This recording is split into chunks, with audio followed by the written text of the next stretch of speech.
आपला 3 एकरचा प्लॉट झाला आहे आता भरायचा. आता पुढचा जे प्लॉट आहे का ते 3 एकरचा प्लॉट तोडायचा. हे कलिंगड तोडायचे पण झाले तर ती अर्धी गाडी आली 30 टनाची. आणि आता परत आपल्याला काय करायचं माहिती आहे का, जे 3 एकरचा प्लॉट आहे का ते पुढं तोडायचं आहे. या प्लॉटमधला माल संपला आहे. कलिंगड थोडे राहिलेत भरायचे. आता हे कलिंगड भरायला चालू आहे इथं. म्हणजे यामध्ये काय होते, गाडी लोडिंग होते म्हणजे अर्धी गाडी येते. आणि आता पूर्ण ते 3 एकरचा प्लॉट आहे का ते तोडायला चालू करायचं आहे. यामध्ये अर्धी गाडी आली. हे कलिंगड थोडे उरले तर म्हणजे त्यांनी खराब आहेत म्हणून टाकून दिले तर. हे कलिंगडची साईज पण बघा. आणि कलिंगड खूप मोठाले पण दिसायले तर कणी खूप दाट पण दिसायले तर खूपच छान दिसायले तर. आणि आता ह्या पायपापासून इकडं 3 एकरचा प्लॉट आहे आणि पायपापासून इकडं 3 एकरचा प्लॉट आता हे तोडायला चालू करायचा. आणि हे मागचा प्लॉट संपला आहे. आणि हा आता 3 एकरचा प्लॉट आहे. चला मी तुम्हाला कलिंगड पण दाखवते. अजून तोडले नाहीत या प्लॉटमधले कलिंगड.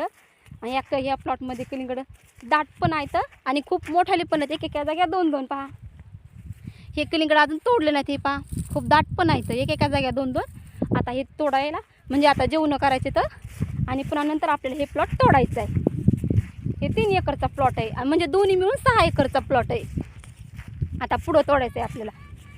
पुढं तोडायचं आहे प्लॉट आपल्याला. खूप मोठा प्लॉट आहे हे 6 एकरचा. आता 3 एकरचा राहिला तोडायचा. अर्धी गाडी आली त्या 3 एकरच्या प्लॉटमध्ये.